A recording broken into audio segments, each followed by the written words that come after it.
Living on a hillside is just incredible. You get these amazing views, right? But it also comes with a pretty unique challenge, dealing with water. All that water, all the time. So if you've ever found yourself worrying about a soggy yard or even worse, a damp basement, this one's for you. We're going to dig into how to figure out what your problem is and find the right solutions to protect your home. This quote, it just gets right to the heart of it, doesn't it? It's such a powerful way to think about it. If you don't give water a path, it's gonna find one. And it might be through or over, or it might just take down whatever you put in its way. The stakes are really, really high. So that's the big question, isn't it? That's what we're here to answer.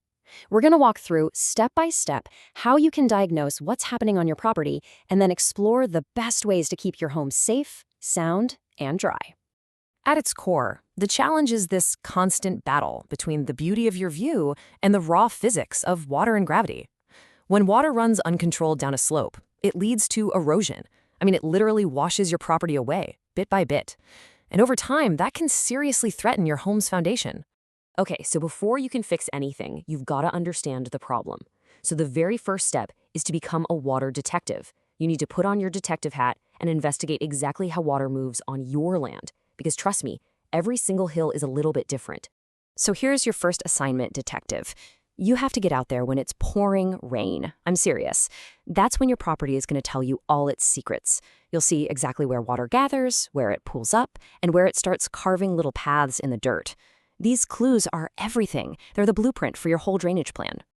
Now, when you see these rills and gullies, they're not just muddy little streams in your yard. What you're actually seeing is visual proof that you're losing your soil. It's washing away. Seeing these is a huge red flag that you've got to do something to slow that water down. And this is the invisible threat. When water pools up against your house, that soil gets soaked and becomes incredibly heavy. All that weight creates this immense, constant pressure pushing on your foundation walls. That pressure is exactly what causes those hairline cracks that eventually turn into a very wet, very expensive problem in your basement. All right, so we've done our detective work. We know where the water's going. Now let's talk about the fun part, the solutions. I want you to think of yourself as a traffic cop for the rain. Your whole job is to create safe, clear pathways for that water to follow, guiding it gently away from the house. Your toolkit basically boils down to two main strategies. First, there's surface routing. That's all about managing the water you can actually see running across your lawn. Then there's subsurface diversion, which is a bit more sneaky. It's designed to capture the water that's moving unseen, underground, through the soil itself. So let's start with maybe the most famous tool for subsurface water, the French drain. We've probably heard of it. It's really just a hidden drainage highway. You dig a trench, usually across a slope, to cut off and intercept water as it's trying to flow downhill through the ground. And here's what makes it work. You've got gravel, which lets water flow in easily. You've got the perforated pipe in the middle to collect it and carry it away. But listen, that filter fabric, it is absolutely 100% essential, especially if you have clay soil. Without it, dirt and silt will eventually clog up your pipe and the whole system will just stop working. It's a non-negotiable. Now for that water on the surface, you've got some really cool options that can actually make your yard look better. A swale is just a very gentle, wide, grassy ditch that you can mow right over. It guides water away subtly. Or you could build a dry creek bed with river rocks. It looks like a natural landscape feature and then bam, during a storm, it turns into this beautiful, functioning little creek. Okay, now if you have a retaining wall or you're thinking of building one, you have to pay attention here. This is critical. Water trapped behind a wall creates that same hydrostatic pressure we talked about, and it can literally push a wall over. A wall must have drainage. It needs weep holes at the bottom to let water escape and a proper drainage system behind it. And please, I can't stress this enough, any wall over 4 feet tall, you need to call a professional engineer. This is a serious safety issue. So all these engineered solutions are great. Pipes, rocks, walls, but don't forget about nature's own toolkit. The right kinds of plants aren't just there to look pretty. They can be a super powerful, living, breathing part of your defense against erosion. This is just fascinating when you think about it. Your typical lawn grass, the roots only go down a few inches. When the soil gets saturated, the whole lawn can literally just slide down the hill like a wet carpet. But native plants with their deep roots, we're talking 10 feet or more, they act like living rebar, creating this incredibly dense underground net that holds the soil together.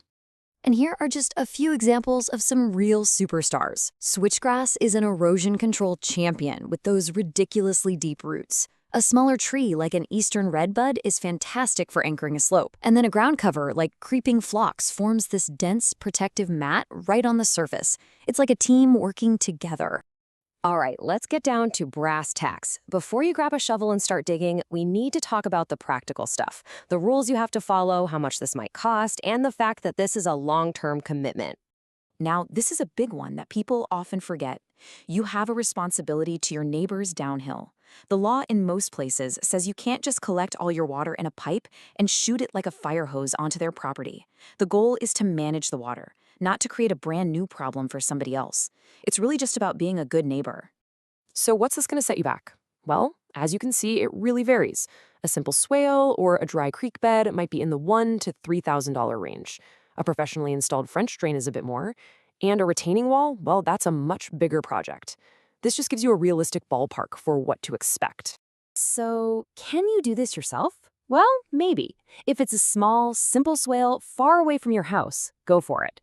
But if the problem is big or if it's anywhere near your home's foundation, please call an expert. Getting it wrong could be a very costly mistake, so it's wise to bring in someone who knows exactly what they're doing. And finally, please remember that your new drainage system isn't a set it and forget it kind of thing. It needs a little bit of love. Just a quick checkup twice a year, once in the spring before the big rains, and once in the fall after the leaves come down, to make sure everything is clear of debris will keep it working perfectly for years and years. So, I'll leave you with this last question to think about. When you consider the massive cost of foundation repair, or the lost value from your yard literally washing away, it becomes pretty clear, doesn't it? A good drainage system isn't just another bill to pay. It's one of the most important investments you can possibly make in the health, safety, and future of your hillside home.